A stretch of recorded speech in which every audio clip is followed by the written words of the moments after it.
Hello मित्रों, फिर से एक बार लंबे समय अवधि के बाद आप लोगों के सामने उपस्थित हुआ। मित्रों, मैं आज बहुत ही महत्वपूर्ण सूचना लेकर के आप लोगों के लिए आया हूँ। वह सूचना है मित्रों कि मुजफ्फरपुर जिला अंतर्गत औराई प्रखंड के प्रखंड विकास पदाधिकारी के द्वारा एक मीटिंग कर आदेश दिया गया है कि नल जल अनुरक्षकों की पैसा दी जाए। इसी के संबंध में आज मैं इस वीडियो में बात करूंगा। इससे पहले उन तमाम साथियों को धन्यवाद देना चाहूँगा, जैसे कि देवकांत सिंह जी, कपिल झा जी, उमेश महतो जी, अनिल सिंह जी, जो बहुत ही जवाब साथी हैं हम लोगों के। ये गोपालगंज जिले से हैं। शेर शाह भारती जी, सुरेंद्र शाह जी, श्री राम ठाकुर जी, नीरज ठाकुर जी, सुमित जी, चुमन जी, पंकज जी, दीपक पांडे जी, ये सारे तमाम साथीगण अपने अथक प्रयास से सभी अनुरक्षक बंधुओं को एक करने में जुटे हुए हैं। मैं सबसे पहले उन तमाम साथियों को हृदय से धन्यवाद देना चाहता हूं, जो अपने बहुमूल्य समय को निकाल करके और अनुरक्षक बंधुओं के कार्य में लगाए हैं, उन्हें यूनिट करने के लिए लगाए हैं। मित्रों, मैं एक ये भी निवेदन आप लोगों से करना चाहूँगा कि समय धीरे धीरे बीतते जा रहा है और कहीं ना कहीं से हम लोगों के ग्रुप में, हम लोग के संगठन में पाठ पढ़ते हुए दिखाई दे रहा है। कोई कुछ राग आलाप रहे हैं तो कोई कुछ राग आलाप रहे हैं। सो मित्रों, मैं इस वीडियो में आप लोगों से कहना चाहूँगा कि उन सारी बातों को भुलाते हुए, छोड़ते हुए आप एक अनुरक्षक के पद पर आगे बढ़िए, अनुरक्षक के पथ पर आगे बढ़िए, आपको सफलता अवश्य मिलेगी। कुछ साथीगण मित्रों यह कहते हैं कि भूमिदाता, और यह बहुत जोर पकड़ते जा रहा है। तो मैं उनको ये नहीं कहता हूं कि आप अपनी लड़ाई नहीं लड़िए। मैं उनसे भी कहता हूं कि आप अपने लड़ाई को जोरदार तरीके से लड़िए, मुझे उसमें आपत्ति नहीं है।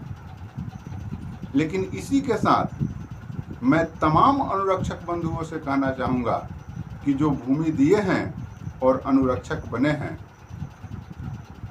तो आप सोचिए, आपने भूमि, आपसे अगर कोई भूमि लिया तो आपको यह आश्वासन दिया कि आपको अनुरक्षक बनाया जाएगा, आपको पंप चालक बनाया जाएगा।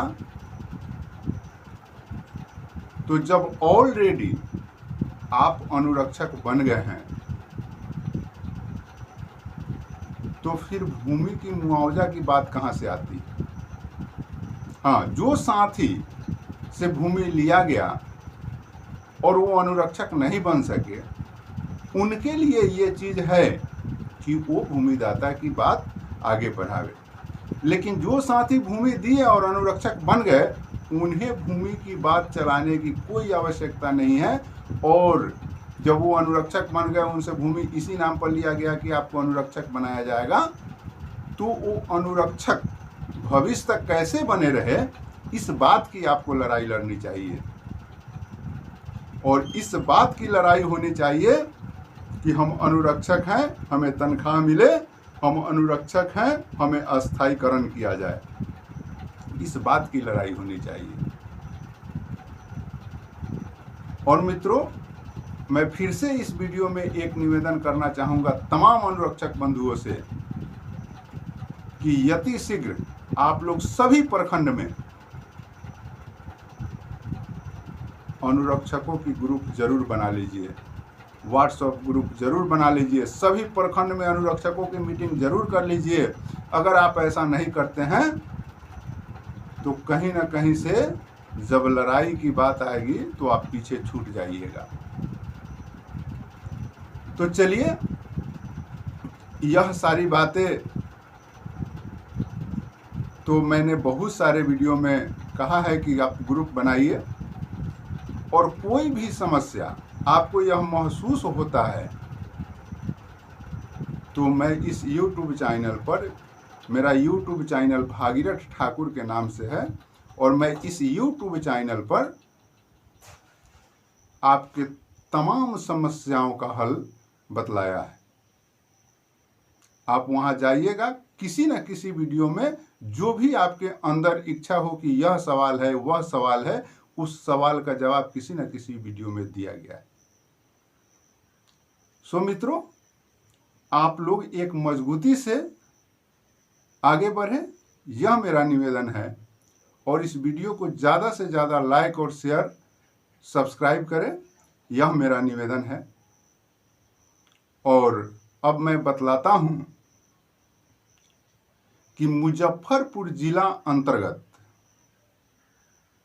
औराई प्रखंड में वहां के प्रखंड विकास पदाधिकारी महेश्वर पंडित जी हैं,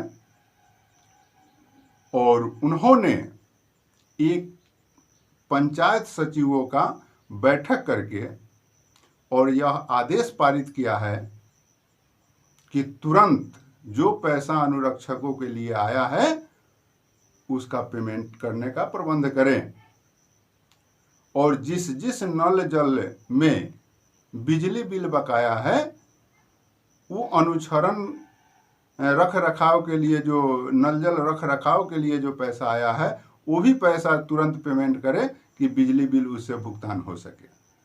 ऐसा उन्होंने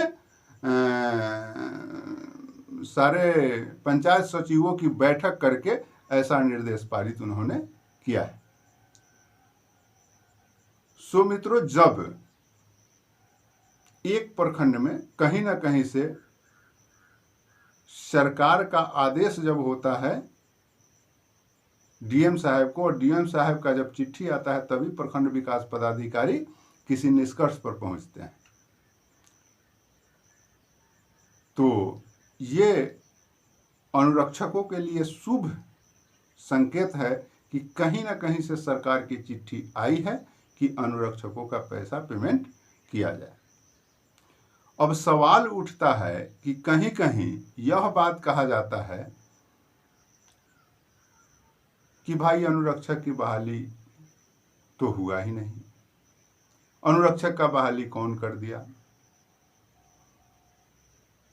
ऐसे ऐसे पदाधिकारियों से या मंत्री महोदय से भी सुनने में आता है।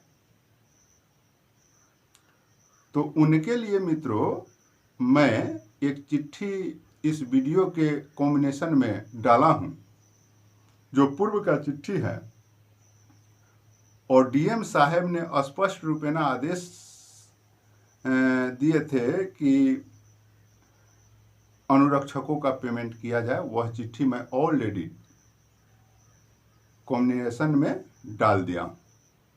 अगर ऐसी बात कहीं भी आती है तो आप वह चिट्ठी निकाल करके किसी भी कंप्यूटर के पास जा करके वो वीडियो खोल करके उसके कम्युनिकेशन में जा करके और वो चिट्ठी निकाल करके, और वो लोग जो यह बात कहते हैं कि कौन बहाली किया, कैसे बहाली हुआ, उसका आप जवाब दे सकते हैं। अगर बहाली नहीं हुई तो अनुरक्षकों की पेमेंट की चिट्ठी कैसे निकली।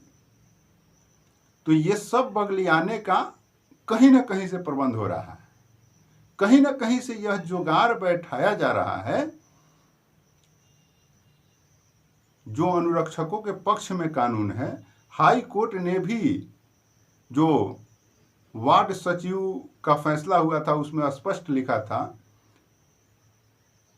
कि वार्ड सचिव का कोई मानदेय तय नहीं है, इसलिए वार्ड सचिव मानदेय की मांग नहीं कर सकते हैं। इस पर वाद की कार्रवाई समाप्त की जाती है। लेकिन अनुरक्षकों का मानदेय तय है तो स्पष्ट हो जाता है कि जब हम लोग का मामला कहीं ना कहीं से न्यायालय में जाता है तो न्यायालय हम लोग को, जब एक फैसला में न्यायालय का फैसला है कि मानदेय तय नहीं है और अनुरक्षकों की मानदेय तय करके बहाल की गई है।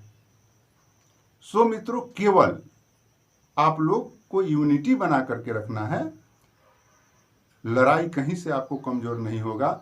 बिचौलियों से बच के रहना है। कुछ लोग हम लोग को दिग्भ्रमित करने के फेर में पड़े हैं, उस दिग्भ्रमण से बचने की जरूरत है और केवल अनुरक्षक की लड़ाई लड़ने का प्रयत्न करना होगा आपको। केवल अनुरक्षक की लड़ाई लड़िए, सफलता आपको जरूर मिलेगी। और इंतजार का घड़ी है हम लोगों का भी, इंतजार तो करना पड़ेगा। और इंतजार करना थोड़ा सा बहुत कष्टकारी लगने लगता है जब इंतजार की घड़ी लंबा होती है, लेकिन आपको घबराना नहीं है। आपको केवल संगठन को मजबूत करते हुए आगे बढ़ते रहना है, अपने पथ पर चलते रहना है, कामयाबी जरूर मिलेगी। जय हिंद मित्रों, मिलते हैं फिर अगले वीडियो में। इससे पहले फिर मेरा निवेदन है कि वीडियो को ज़्यादा से ज़्यादा शेयर करिए ताकि सारे अनुरक्षक बंधुओं के पास मेरा संदेश पहुंच सके। धन्यवाद, नमस्कार।